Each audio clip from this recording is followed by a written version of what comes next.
அனைவருக்கும் வணக்கம். ஓம் சக்தி ஆதிபராசக்தியே, ஓம் சக்தியே மருவூர் அரசியே.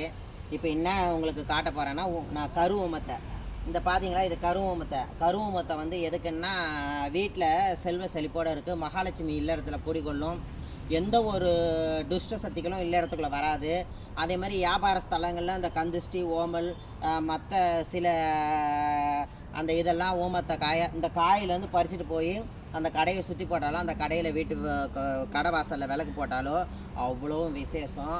இந்த ஊமத்தங்காயை இந்த மாதிரி எலுமிச்சை பழத்தில் காவு கொடுக்கணும். முதல்ல இந்த எலுமிச்சை பழத்தை வச்சு காவு கொடுத்துட்டு, அதுக்கப்புறம் இதுக்கு காப்பு கட்டி சாப நிவர்த்தி பண்ணணும். சாப நிவர்த்தி பண்ணிவிட்டு, இது இந்த சுண்டு விரல் படாத அடிவேர் வெளியே பிடுங்கணும். பிடுங்கி வெயில் படாத அளவுக்கு நெல்லில் உணர்த்தணும்.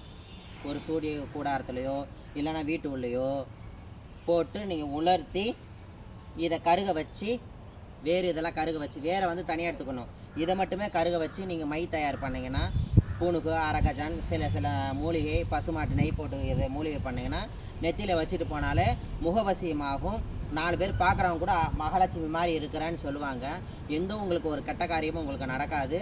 உங்களுக்கு எதிர்மறை ஆற்றல் உங்கள் உடம்புல இருக்கும். நீங்கள் சில இதெல்லாம் பார்த்து நீங்களாம் அதை இது வந்து நேச்சுரலாக இருக்கிறது. இது வந்து கருவமத்தை பார்த்தீங்கன்னா, கருவமத்தை இது வந்து எங்கேயாவது ஒரு தான் கிடைக்கும். நான் சில இடத்துல பார்த்தேன். வீடு இருக்கிற பகுதியாக வந்து இந்த அம்மா முளைச்சிருக்கிறாங்க. இந்த வீட்டாண்ட இருக்கிறவங்களும் நல்லா செல்வ செழிப்போடு மெத்தோடுமா அழகாக இருக்கிறாங்க. நகை நட்டோடு நல்லபடியாக வாழ்கிறாங்க. நீங்களும் இதை பயன்படுங்க.